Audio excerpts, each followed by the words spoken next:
Vamos a leer ya los capítulos 19 y 20 del Evangelio de Jesucristo según Lucas. Y dice así, Lucas 19. Jesús entró en Jericó. Ahí vivía Zaqueo, un hombre muy rico que era jefe de los cobradores de impuestos. Zaqueo salió a la calle para conocer a Jesús, pero no podía verlo, pues era muy bajito y había mucha gente delante de él. Entonces corrió a un lugar por donde Jesús tenía que pasar, y para poder verlo se subió a un árbol de higos. Cuando Jesús pasó por ahí, miró hacia arriba y le dijo: Zaqueo, bájate ahora mismo porque quiero hospedarme en tu casa. Zaqueo bajó enseguida y con mucha alegría recibió en su casa a Jesús. Cuando la gente vio lo que había pasado, empezó a criticar a Jesús y a decir: ¿cómo se le ocurre ir a la casa de ese hombre tan malo? Después de la comida, Zaqueo se levantó y le dijo a Jesús: Señor, voy a dar a los pobres la mitad de todo lo que tengo, y si he robado algo, devolveré 4 veces esa cantidad. Jesús le respondió: desde hoy tú y tu familia son salvos, pues eres un verdadero descendiente de Abraham. Yo, el Hijo del Hombre, he venido a buscar y a salvar a los que viven alejados de Dios. Jesús estaba muy cerca de la ciudad de Jerusalén, y la gente que lo escuchaba creía que el reino de Dios comenzaría de inmediato. Entonces Jesús le puso este ejemplo. Un príncipe fue nombrado rey de su país y tuvo que hacer un largo viaje para que el emperador lo coronara. Después de la coronación volvería a su país, pero por eso llamó a 10 de sus empleados, a cada uno dio cierta cantidad de dinero y le dijo: haz negocios con este dinero para que yo vuelva. Pero la gente de aquel país no quería a ese príncipe, así que envió a un grupo de personas con este mensaje para el emperador: no queremos que este hombre sea nuestro rey. Sin embargo, el príncipe fue coronado rey, y cuando regresó a su país, mandó a llamar a los 10 empleados encargados del dinero para ver cómo les había ido. Llegó el primero de ellos y dijo: Señor, hice negocios con el dinero que gané, y 10 veces más de lo que usted me dio. El rey le dijo: excelente, eres un empleado bueno. Ya que cuidaste muy bien de lo poco que te di, te nombro gobernador de 10 ciudades. Llegó el segundo empleado y dijo: Señor, hice negocios con el dinero que gané, 5 veces más de lo que usted me dio. El rey le dijo: tú serás gobernador de 5 ciudades. Después llegó a otro empleado y le dijo: Señor, yo sé que usted es un hombre muy exigente y que pide hasta lo imposible. Por eso me dio miedo, y así que envolví el dinero en un pañuelo y lo guardé. Aquí se lo devuelvo todo. El rey le respondió: eres un empleado malo. Tú mismo te has condenado con tus propias palabras. Si sabías que soy exigente y que pido hasta lo imposible, ¿por qué no llevaste el dinero al banco? Así cuando yo volviera recibiría el dinero que te di más los intereses. El rey les ordenó a unos empleados que estaban ahí: quítenle a este el dinero y déselo al que ganó 10 veces más de lo que recibió. Pero ellos le contestaron: Señor, pero él ya tiene 10 veces más. El rey les dijo: les aseguro que al que tiene mucho se le dará, pero al que no tiene, hasta lo poquito que tiene se le quitará. En cuanto a mis enemigos, tráiganmelos y mátenlos delante de mí, porque ellos no querían que yo fuera rey. Jesús terminó de hablar y siguió su camino hacia Jerusalén. Cuando llegó cerca de los puestos de Betfagé y Betania, se detuvo junto al monte de los olivos, y ahí le dijo a los discípulos: vayan al pueblo que está allá, tan pronto entren van a encontrar un burro atado. Nadie ha montado antes ese burro, desátenlo y tráiganlo. Si alguien le pregunta por qué lo desatan, respondan: el Señor lo necesita. Los 2 discípulos fueron al pueblo y encontraron al burro tal y como Jesús les había dicho, y cuando estaban desatándolo, los dueños les preguntaron: ¿por qué desatan al burro? Ellos contestaron: el Señor lo necesita. Luego se llevaron el burro, pusieron sus mantos sobre él y ayudaron a Jesús para que se montara. Jesús se dirigió a Jerusalén. Muchas personas empezaron a extender sus mantos en el camino por donde él iba a pasar, y cuando llegaron cerca del monte de los olivos empezaron a bajar a Jerusalén. Todos los seguidores de Jesús se alegraron mucho, todos gritaban y alababan a Dios por milagros que Jesús había hecho y que ellos habían visto. Decían: bendito el Rey que viene en el nombre de Dios, que haya paz en el cielo, que todos reconozcan el poder de Dios.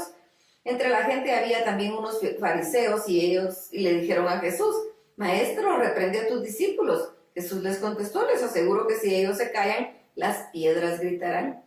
Cuando Jesús estuvo cerca de Jerusalén y vio la ciudad, lloró y dijo: habitantes de Jerusalén, cómo me gustaría que hoy ustedes pudieran entender lo que significa vivir en paz.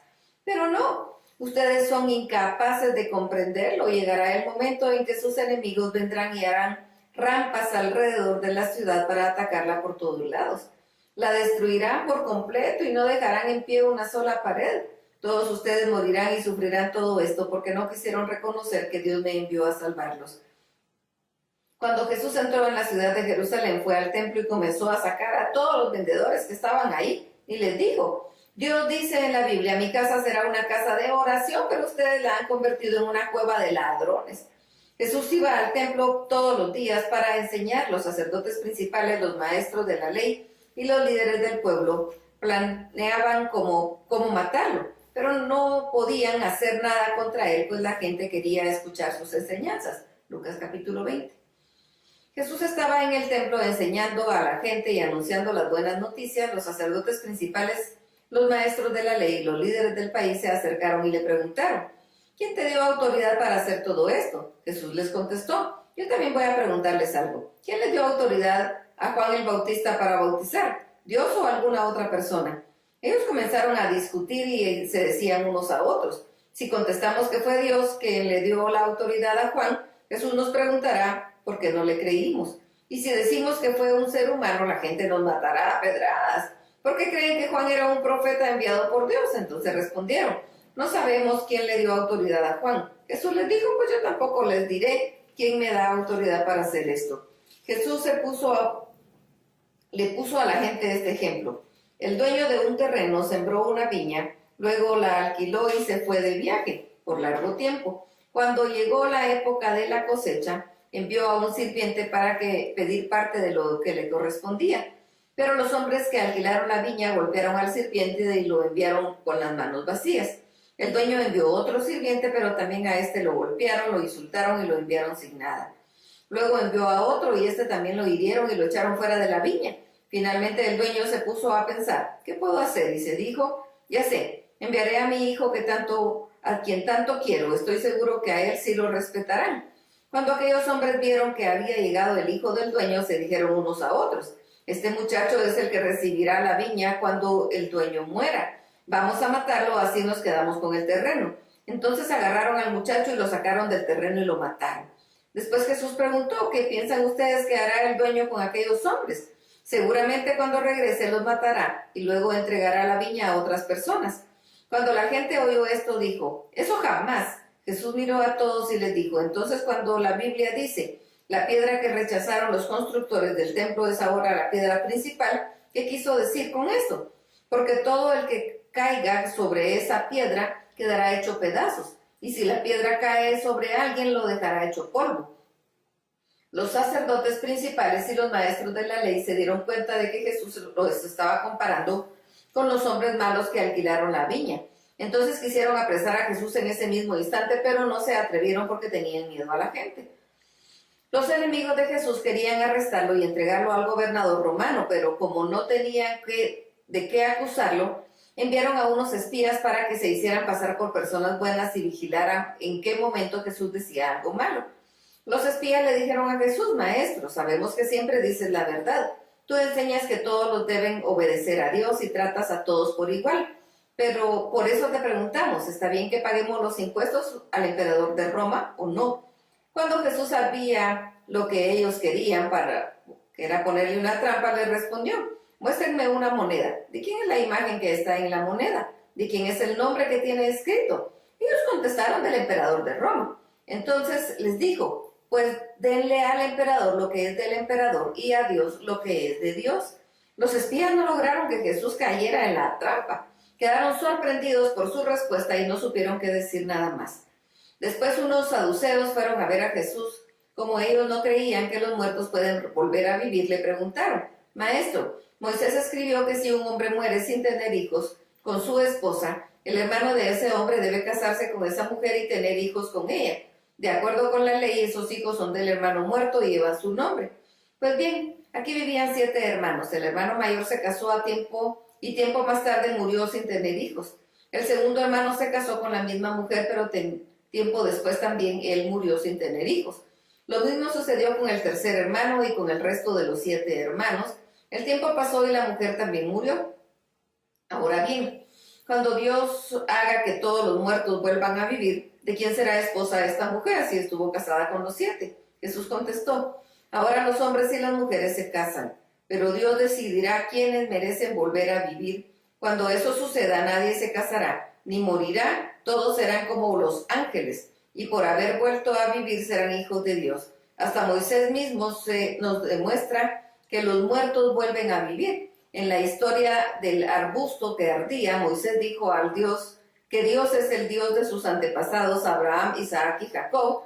Con esto Moisés estaba demostrando que Dios no es Dios de muertos, sino de vivos, pues era Dios de todos, pues para Dios todos ellos están vivos. Algunos maestros de la ley que estaban ahí le dijeron, maestro, diste una buena respuesta. Después de esto ya nadie se atrevía a hacer más preguntas. Jesús preguntó a los que estaban ahí, ¿por qué dice la gente que el Mesías será un descendiente del rey David? Si en el libro de Salmos el mismo David dice, Dios le dijo a mi Señor, el Mesías, siéntate a la derecha de mi trono, porque hasta que yo derrote a tus enemigos. Si David llama Señor al Mesías, ¿cómo puede ser el Mesías descendiente de David? Delante de toda la gente Jesús les dijo a sus discípulos, cuídense de los maestros de la ley. A ellos les gusta vestir como gente importante y que los saluden en el mercado con mucho respeto. Cuando van a una fiesta o a la sinagoga les gusta ocupar los mejores puestos. Ellos quitan a las viudas sus casas y luego hacen oraciones muy largas para que todos piensen que son gente buena, pero Dios los castigará más duro que a los demás. Hasta aquí la lectura.